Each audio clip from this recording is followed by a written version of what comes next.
চাষ করলে কি পরিমাণ খরচ হয় এবং কোন সময় কলা চাষ করবেন, কলা চাষ করলে কেমন লাভ হওয়ার সম্ভাবনা রয়েছে। তো আপনারা যা দেখতে পাচ্ছেন যে গাছগুলো এগুলোর বয়স আনুমানিক ২ থেকে ৩ মাস হয়ে গেছে। দেখতে পাচ্ছেন এই যে গোড়ায় যে মাটি দেওয়া রয়েছে, গোটায় মাটি দেওয়ার ২ টা কারণ রয়েছে। একটা হচ্ছে পানি বাদলে নষ্ট হওয়ার সম্ভাবনা রয়েছে এবং গাছটা যেন পড়ে না যায় এইজন্য মাটি দেওয়া হয়েছে। এবং কলা গাছে প্রচুর পরিমাণে সার প্রয়োগ করতে হয়, বিষ প্রয়োগ করতে হয়, কারণ আপনার কলা গাছে প্রচুর আপনার ওই যে পোকামাকড়ে ক্ষয়ক্ষতি হওয়ার সম্ভব। গাছের গোড়ায় গোড়ায় সার দিতে হয় এবং যে দেখতে পাচ্ছেন এই যে নতুন নতুন যে গাছ ছোট ছোট বোকগুলো উঠছে, গাছগুলো এগুলো কিন্তু কেটে ফেলাতে হবে।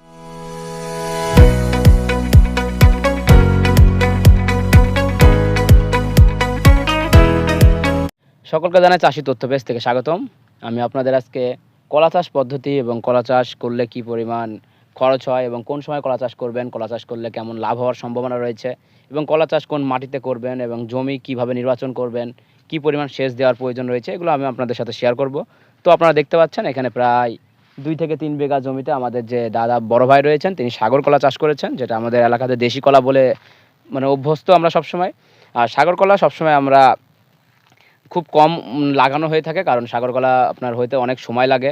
সাগর কলা গাছ আপনার প্রথম পর্যায়ে খুবই কষ্টদায়ক, কারণ প্রথম পর্যায়ে আপনি গাছটা যখন বাঁচাবেন খুবই সমস্যা হওয়ার সম্ভাবনা রয়েছে, কারণ বৃষ্টির পানি বাদলে নষ্ট হয়ে যেতে পারে এবং অনেক রোদ গরমে শুষ্ক আবহাওয়ার সময় গাছ নষ্ট হওয়ার সম্ভাবনা রয়েছে। তো আপনারা যা দেখতে পাচ্ছেন যে গাছগুলো এগুলোর বয়স আনুমানিক ২ থেকে ৩ মাস হয়ে গেছে।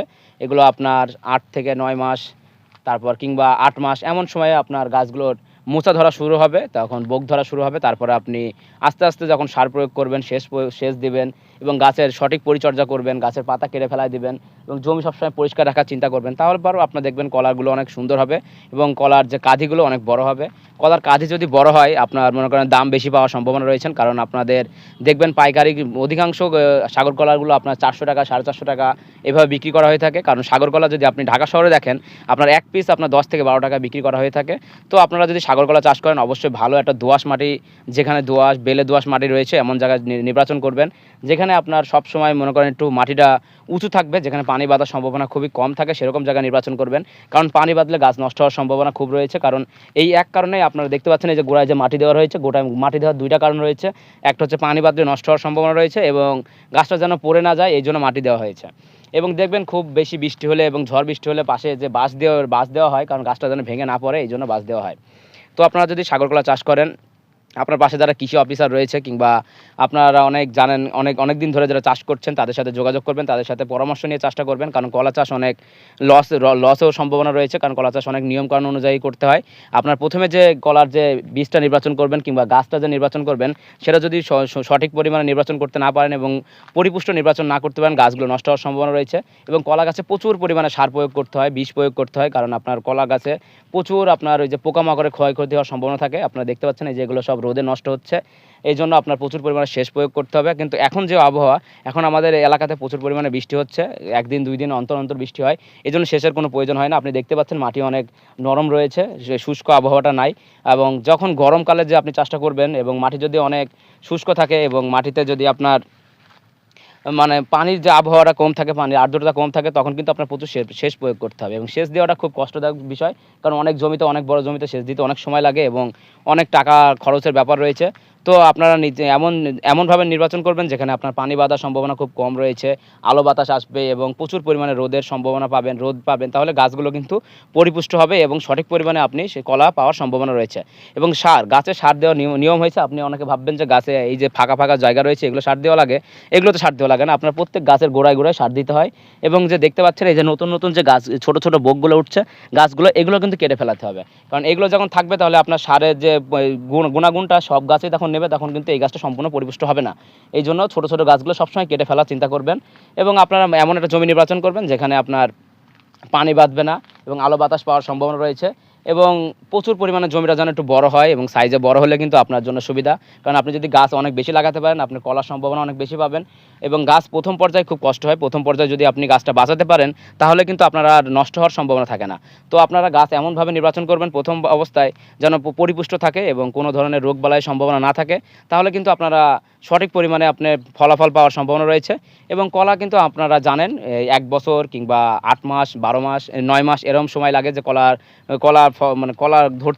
কলা ধরার পর আপনার ১.৫ মাস থেকে ২ মাসের মধ্যে কলা আপনার পরিপুষ্ট হয়ে যাবে এবং আপনি কাঁধি ধরে বিক্রি করতে পারবেন। এবং কলা বিক্রি অনেক সহজ উপায় রয়েছে। আপনার পাইকারিভাবে বিক্রি করা যায়, তারা নিজেরা এসে গাছ কেটে আপনার কলা কেটে নিয়ে যাবে। তো আপনার যদি কলা সেরকম পরিমাণে হয় এবং পরিপুষ্ট থাকে তাহলে কিন্তু আপনার 250 টাকা, 300 টাকা, এমনকি 400 টাকা পর্যন্ত আপনি পাইকারি বিক্রি করতে পারবেন।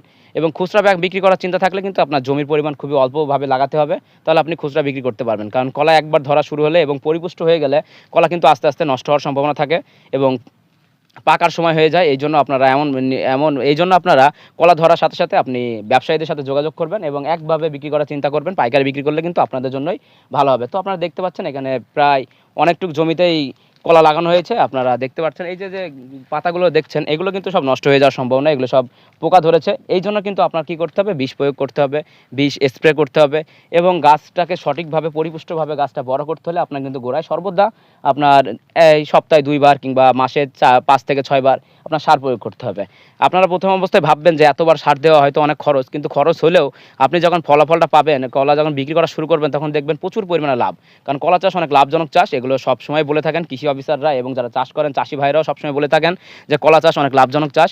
তো আপনারা কলা চাষ করলে অবশ্যই কৃষি অফিসারের কাছ থেকে যোগাযোগ করবেন এবং যারা অনেক দিন ধরে এবং কলা চাষ করছেন কিংবা অনেক সফল ব্যবসায়ী রয়েছেন, যারা সফল চাষি রয়েছেন, তাদের সাথে যোগাযোগ করবেন যে ভাই কীভাবে চাষ করলে কি ভালো হবে এবং কেমন খরচ হতে পারে, কোন মাটি প্রয়োজন। তো আমি আপনাদের বলবো যে দোআঁশ মাটি এবং বেলে দোআঁশ মাটি থাকলে আপনার সেগুলো নির্বাচন করবেন এবং এমন একটা মাটি নির্বাচন করবেন যেখানে আপনার পানি বাঁধবে না এবং ঝড় বৃষ্টি হলে পরে আপনার পানি বার হয়ে যাবে, এবং উঁচু জায়গা নির্বাচন করবেন এবং রোদ বাতাস প্রচুর পরিমাণে পাবে এমন জায়গা নির্বাচন করবেন।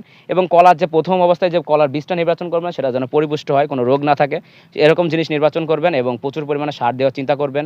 জমিটা পরিষ্কার রাখবেন, আগাছা পরিষ্কার করবেন, কলা গাছের পাশ দিয়ে যে ছোট ছোট কুড়ি বার হবে সেগুলো পরিষ্কার রাখবেন, তাহলে কিন্তু আপনি সফল হবেন। তো আপনাদের উদ্দেশ্যে বলবো, যদি আপনারা কখনো কলা চাষ করতে চান এবং ভিডিও যদি ভালো লেগে থাকে আমার সাথে যোগাযোগ করবেন, আমার যোগাযোগ নাম্বার দেওয়া থাকবে। তো আপনারা যোগাযোগ করলে আমি আপনাদের সাথে সাহায্য করতে পারবো, পরামর্শ দিতে পারবো। তো আপনাদের যদি ভালো লাগে অবশ্যই সাবস্ক্রাইব করবেন, সাথে থাকবেন, লাইক কমেন্ট করবেন এবং যদি খুব মনে হয় যে না ভিডিওটি ভালো লেগেছে আপনারা শেয়ার করতে পারেন, আপনার টাইমলাইনে রেখে দিতে পারেন। তো সকলকে জানাই ধন্যবাদ।